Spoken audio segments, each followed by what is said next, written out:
By now, you probably know someone who has passed from COVID-19.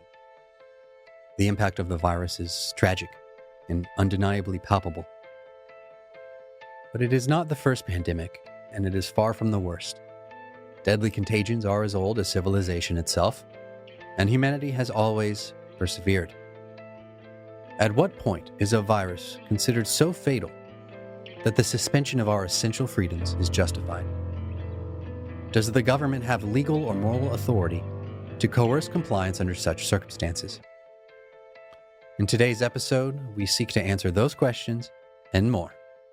My name is Neal Gist. Welcome to Podcast Theory.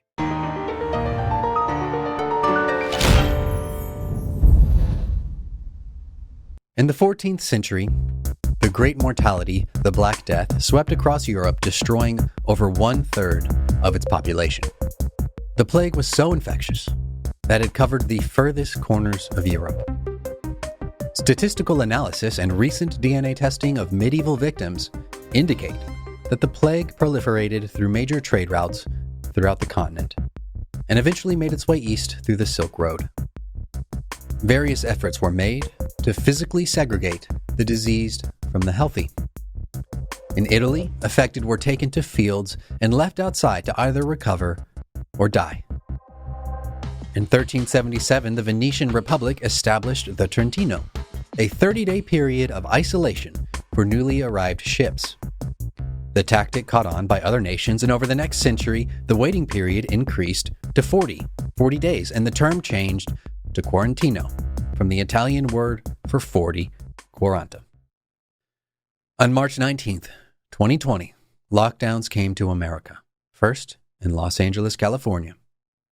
The mayor issued the Safer at Home order, demanding that residents remain in their homes.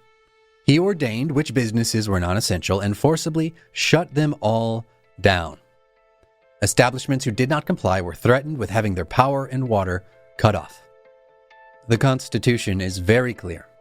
The First Amendment protects our right to assemble. The Fifth Amendment guarantees our right to travel and to own a business, which is only further reinforced by Article 1, Section 10, that reads, "No state shall pass any law impairing the obligation of contracts."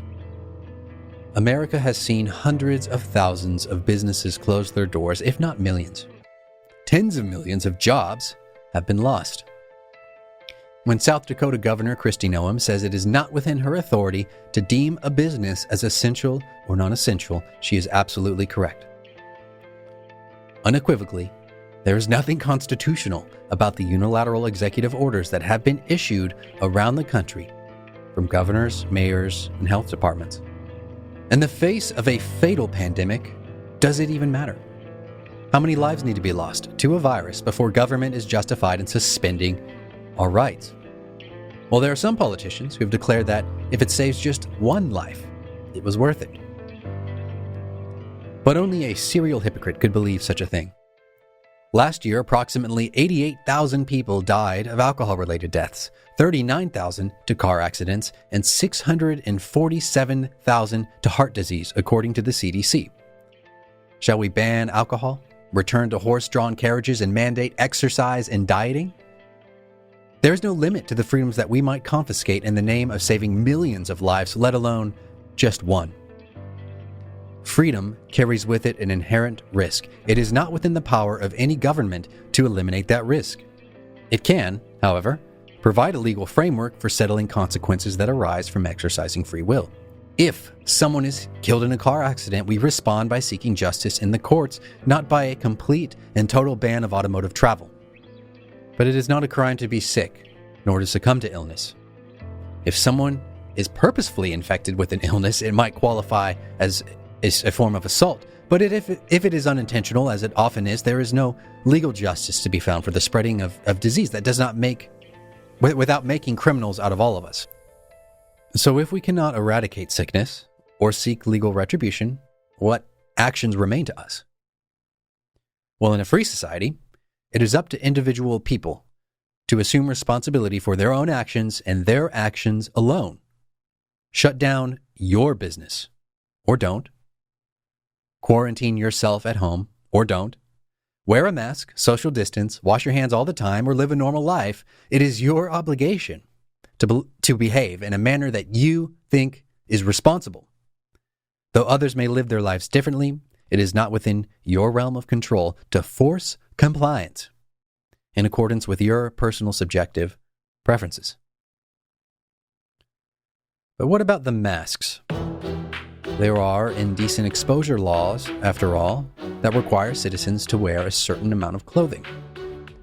In 1991, the Supreme Court ruled in favor of a public indecency law because it furthered government interest in protecting social order and morality. In a recent Missouri case, the 8th U.S. Circuit Court of Appeals upheld an indecent exposure law on the grounds of protecting the order, morality, health, safety, and well-being of the populace. Vague. But could it not be argued on those grounds that if Americans can be forced to wear clothes, then the government has every right to mandate a facial covering? Perhaps. But such laws that do exist have been enacted by the proper legislative authorities. Indecent exposure laws are first determined by state legislatures. If you believe that a mask mandate is not a violation of our constitutional rights or a violation of our liberty, then at the very least it must be enacted through the people's representatives in Congress. Of course, law and ethics are not always synonymous. But if you're going to seriously consider surrendering freedom in the name of health and security, exactly how severe must a pandemic be? Give me a number. 1,000 deaths? 1,000,000? In order to honestly assess the risk factor, we must work with accurate data and separate the politics from the science. This is a very difficult thing to do with COVID-19. The virus is being wielded by politicians in pursuit of agendas. Some political leaders insist on mask mandates, yet routinely fail to comply themselves. Others enact draconian lockdown measures, then refuse to abide by them. President Trump recently it came to light that he had sought to downplay the virus in an effort to minimize panic. The notion that COVID-19 is racist, for example, that civil unrest in violation of quarantine is justified in the name of social justice, is another excellent example of politicization in action. There is nothing scientific about any of these things. They are all purely political. Hospitals have a serious incentive to attribute patient woes to coronavirus. Thanks to the CARES Act, the Department of Health and Human Services is distributing $130 billion to hospitals for COVID-related expenses, including a 20% add-on payment for Medicare patients. If a sickness or death is claimed to be related to COVID, the hospital receives money. Though the mainstream media denied earlier allegations of inaccurate numbers, the CDC revealed last month that only 6% of reported deaths were exclusively COVID-related, which raises further questions about the reliability of the data. The science itself has been suspect from the very beginning. Masks are bad. Masks are good. Lockdowns work. Lockdowns don't work. Asymptomatic people transmit the virus. Oop, never mind. The virus can survive on surfaces. Wait, no, it can't. A comprehensive breakdown of all of the mistakes, changes, and confusion prove that scientists and doctors are, at best, guessing, at worst, pretending to understand things they don't. And let's also not overlook the significant contention within the science community surrounding COVID. Which doctors and scientists and studies should we believe? More than likely, we will believe the ones that conform to our pre-existing beliefs. If we cannot speculate with accurate data, if science and politics are married beyond distinction, how can we possibly hope to have an accurate diagnosis? And without an accurate diagnosis, how can there be any hope for an accurate remedy? The surest course of action is to honor the freedom God has given each of us without yielding any more of it to the government.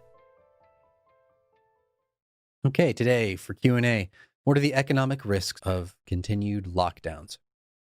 Well, I think we all understand that economic devastation is only going to be perpetuated, that we have experienced it obviously with the job losses and the businesses closing down.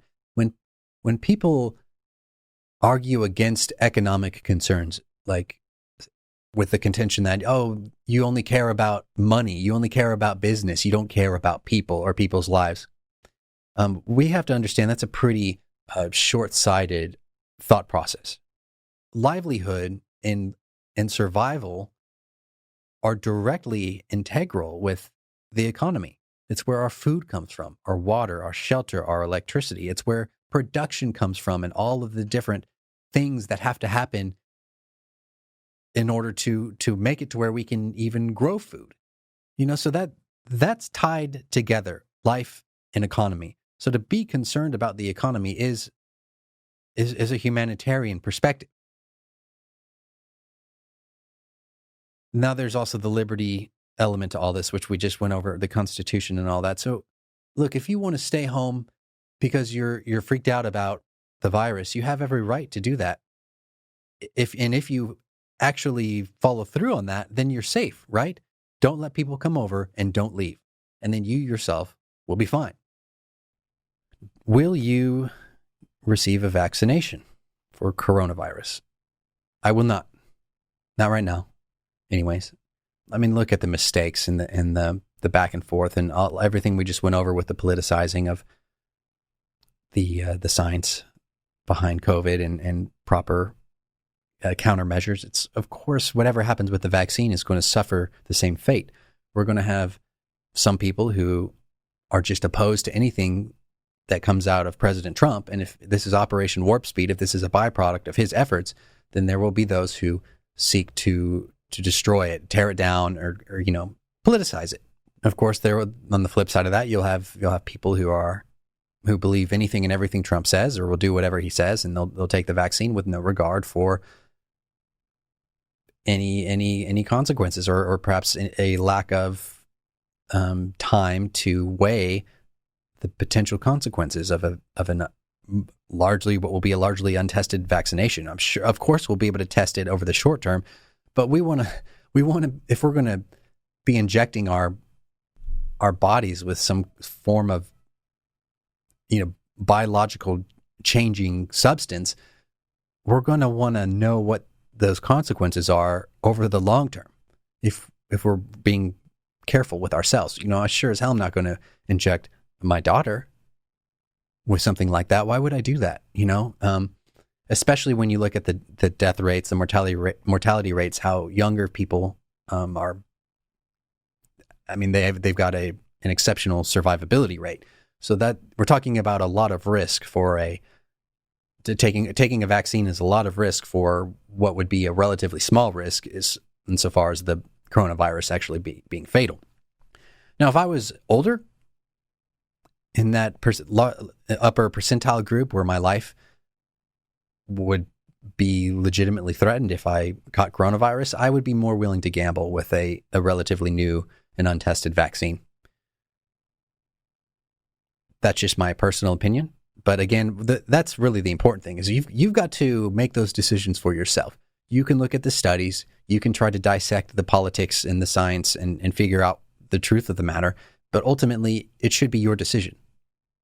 And only your decision whether or not you vaccinate yourself. And then if you have children, of course, if you're their legal guardian, that falls on you as well.